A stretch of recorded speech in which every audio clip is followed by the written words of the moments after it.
Hello, bruv. We're back with the Bürgermeister's daughter. Continue back on page 25 after the letter from Hermann Buchler, or that Hermann Buchler has discovered from his daughter Anna, which I couldn't make heads or tails out of. According to Warman, Hermann Buchler seized immediately upon the second line, 73, which Warman recalled him paraphrasing thus: if Hermann Buchler were not, she would gladly return to the Schenken. Plaintively, he asked his servant, "Dear friend, what shall I say? What have I done to my child that she may not call me father?" I guess that's what it meant. At about the same time that Hermann Buchler was discovering his daughter's secret life in her private correspondence, he also received a letter from the Schenken herself. In it, as Warman recalled, the Schenken informed him in diplomatic language of her intentions to keep Anna and Erasmus apart. Henceforth, as Warman paraphrased the Schenken, Anna may not make shirts for her son. She would again clothe her son well enough herself. Because of this, Warman comments, her father was moved to drive Anna out of the house. Erasmus was the third of 6 surviving children and the Schenken's second son, and obviously someone Anna had gotten to know well during the years she worked in Castle Limburg. Sewing for the royal family, and particularly for Erasmus, has been one of the services she performed during her years there. As the Schenken's letter makes clear, it was a service she continued to perform after her tenure there ended. Thus had Hermann Buchler stumbled upon his daughter's secret affair with Schenk Erasmus, which, as their full correspondence made clear to him, had been going on since at least 1520.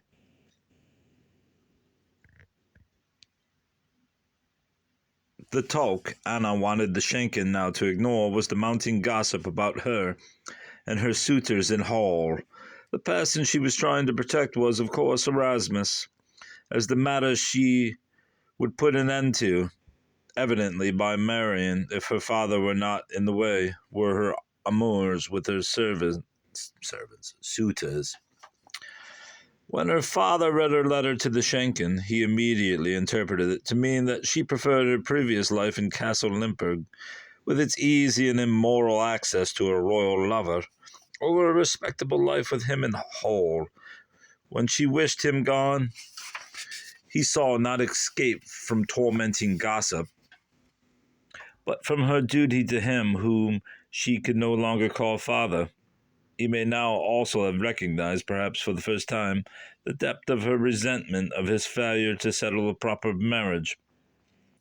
Erasmus's mother probably knew about the relationship between the two for a longer period of time and was now taking steps to contain it because of Anna's increasingly notorious reputation. No longer was Anna simply another young maid in Castle Limburg. She was the very public daughter of the Bürgermeister of all, and not just any Bürgermeister, but a local hero, on whose goodwill political relations between Limburg and Hall depended. Had it not been for the new potential for scandal to rub off on the young Schenk, the Schenken might never have written to Hermann Buchler, but rather taken a presumed still secret and passing affair between her son and Anna in stride. For such amours were not unusual in royal households. Now she had to consider the possible consequences for Limburg. It still sounds like Limburg. Limburg. I'll say it like that. Limburg. If and when, in conjunction with Anna's scandalous behavior with other men, her involvement with Erasmus also came to light.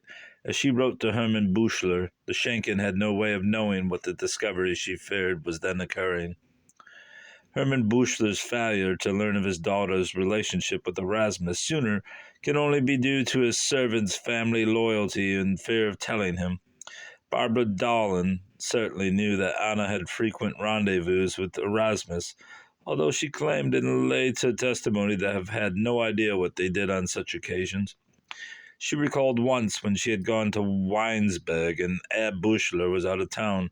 on business how Anna, then home alone, disguised herself in her darling's clothes and secretly spent 3 days in Limburg Castle with Erasmus. If the letters to and from Erasmus and Daniel were not evidence enough of Anna's depravity for her father, their dates and contents further indicated to him that the affairs had gone on concurrently. Anna had been sexually active not with one man, but with 2 men simultaneously, one of whom, Erasmus, was a completely unrealistic marriage prospect, making that relationship an affair for its own sake. That was the bombshell that moved Hermann Buchler to describe his daughter as an evil serpent, a phrase he hereafter often used in referring to her, and to remove her from the house.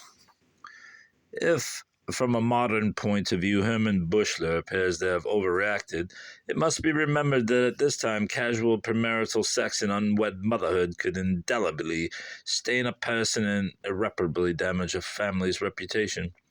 In addition to which the partners also faced punishment, despite greater openness to and less prudery about sex than in later centuries. The 16th century rigidly defined and enforced the laws regulating proper sexual behavior. Such vigilance came primarily in reaction to the rapid expansion of brothels in the 15th century and the closely related rampant spread of syphilis in the 16th, and was as strongly supported by the religious reformers as by health-conscious public officials. Prior to the 16th century, marriage had not been the dominant lifestyle for adult men and women, and those who did very often waited until their mid to late 20s before they were financially able to do so. Given the large number of unmarried freemen, clergy, and religious single young adults made up a sizable segment of society, city governments and established public brothels during the 15th century as an outlet for the sexual needs of single young men and as a measure of protection for the marriageable daughters of burghers, whose purity and good reputation were essential for the best possible marriage.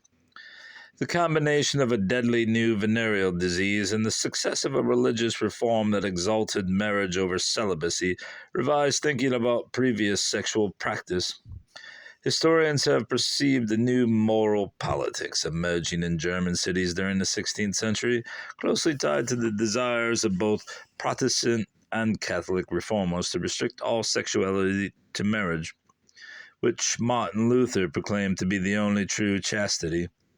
To this end, the leaders of the Reformation and Counter-Reformation sanctioned new measures against premarital, extramarital, and deviant sexual behavior. Whereas in the villages and the countryside, premarital sex and pregnancy continued to remain a normal, moral, and licit route to a proper marriage, city governments increasingly criminalized such behavior during the 16th century, especially when it was undertaken without any intention of prospect of marriage. Youth were admonished to remain chaste until marriage. Women who openly engaged in premarital sex or lived in an open concubinage with no plans to marry could find themselves paraded barefoot through town, clad in penitential tunics and with their heads shaved. The birth of a child to an artisan. That's how Sinead O'Connor was born. The birth of a child to an artisan couple who had been married less than 9 months would occasion the parents' expulsion from the guild. As for adultery and sodomy, homosexuality, imperial law punished the former by pillory, flogging, and banishment, while the latter was a capital crime. We just kill them, bruv. In the great majority of cases, and in Anna Buchler's partners engaging in premarital sex made every effort to keep it secret, knowing that they might survive gossip, but not the scandal of public disclosure. It was very likely for this reason, and not out of any diminished desire or heroic sexual restraint on the part of pre-modern youth, that so little sexual deviance appears to have existed in early modern Europe. Even when discovered, premarital sex, unlike adultery and sodomy, was rarely as severely punished as the law prescribed particularly. There was a chance of steering the couple towards a proper marriage. Despite the age's professed ideas of chastity and denial, people then, and the clergy as perceptively as any others, understood the temptations facing the young and the likelihood that they would succumb. Perhaps one half of urban populations were unmarried youth under 21 years of age, and financial considerations or the lack of proper opportunities could easily delay marriage into one's mid to late 20s. During the later Middle Ages, townspeople had considerable experience with this problem in the form of clandestine marriages. Power down. I must mark something, huh?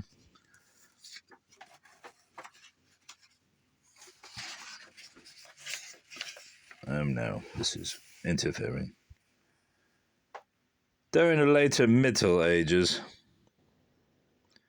townspeople had considerable experience with this problem in the form of clandestine marriages, or the private exchange of vows by young people of canonical age, 12 for women and 14 for men, a practice against which a largely losing campaign had been waged. Such unions became possible after the Church in the 10th century recognized consent between the partners to be the primary element in a valid marriage.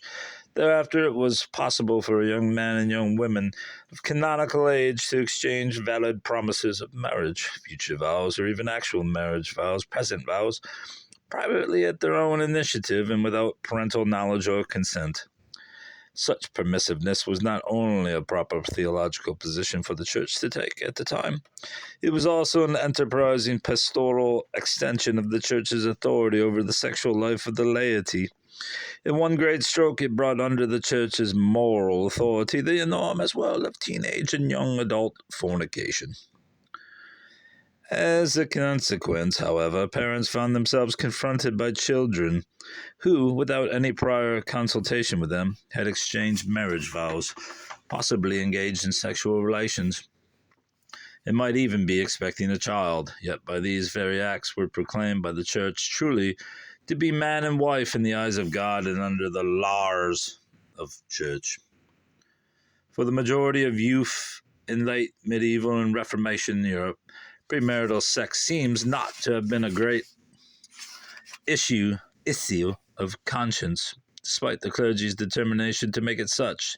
Nonetheless, for youth who found themselves in a society that both forbade premarital sex and expected it to occur, secret vows became a way to engage in sexual relations with a minimum risk and good conscience. Yet, despite the flexibility clandestine marriage seemed to introduce into sexual relations, the practice often resulted in personally devastating and socially disruptive litigation. This was because the partners did not always agree that marriage vows had been exchanged as a condition of sexual intercourse. In the majority of such cases, as allegedly seduced and sometimes pregnant women, fearing disgrace and ostracization, swore she had had sexual relations with an accused lover, and if pregnant, the presumed father of her child, only after the two of them had exchanged marriage vows. He, however, in response swore just as fervently that only casual consensual sex had occurred between them, insisted that he be punished if he must be only for fornication and not declared the lawful husband of a woman he did not wish to marry, and the father of a child he did not confidently call his own. When in such disputes the evidence was insufficient to determine whether vows had in fact been exchanged, official efforts were made to persuade the couple to marry anyway. If, in the end, the man agreed to marry the woman and repair the damage done by their mutual indiscipline, the couple were punished only by being denied a public wedding, and the bride the traditional festive bridal wreath. Her head remained covered during the ceremony. If, on the other hand, the man refused to marry her for whatever reason, which he was free to do, since a binding marriage could not occur without the voluntary consent of both parties, he then had to pay damage commensurate with the loss of the woman's sexual integrity and social standing, since at this time virginity was viewed as a second dowry. The marriage prospects of a woman thus damaged were seriously diminished, In such cases, fair compensation could more than double the original dowry. In addition, the accused man could also spend time in jail, depending on the circumstances of the offense and the court's findings regarding his character. In cases of disputed clandestine marriage and fornication, the courts generally presume that the accusing women were the ones who had been deceived and seduced, and thus as the comparatively guiltless party. Exempted from such punishment, however, it could be demonstrated that a woman had encouraged if it could be demonstrated that a woman had encouraged the illicit activity by her previous behavior and reputation, or had freely solicited it, then she could be denied compensation from the alleged seducer, lose her right to a dowry from her parents, and even be imprisoned. To counter private marriage vows and the seeming sexual license they masked, late medieval towns passed laws making publicly a condition of illicit marriage. By this means, a marriage deemed valid in the eyes of God by the Church thus became legal in human society only as the marriage vows were exchanged in a public forum before documented witnesses. Another weapon against private vows was the parents' power to disinherit children who married defiantly without their knowledge and consent. This latter course of action, however, had dire consequences for a child and was one few families were inclined to follow. Not the Bürgermeister. To win the cooperation of young people and avoid socially disruptive scandal and litigation, 16th century towns like Hull also tried to make premarital chastity appealing, an entrance into a mature marriage as easy as possible. In doing so, they were aided by the Protestant reformers, who urged early marriage as a remedy to fornication and recommended regular, vigorous sex within marriage as the surest way to prevent adultery. Martin Luther, who has been said to have been Martin Luther, who has been said to have been as fixed on sex as Freud, absolutely opposed any restraints on sexual activity within marriage. Marriage opened a forbidden door to sex by investing it with love and legality, thereby making it something Christians could indulge in fully with a good conscience.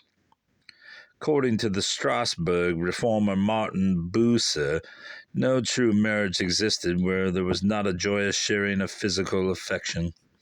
At the same time, the moralists of the age glorified sexual abstinence and purity before marriage as the vocation of youth, the special labor to which God called single teenagers and young adults, as it was the divine vocation of fathers to work in the world and mothers to labor in childbirth.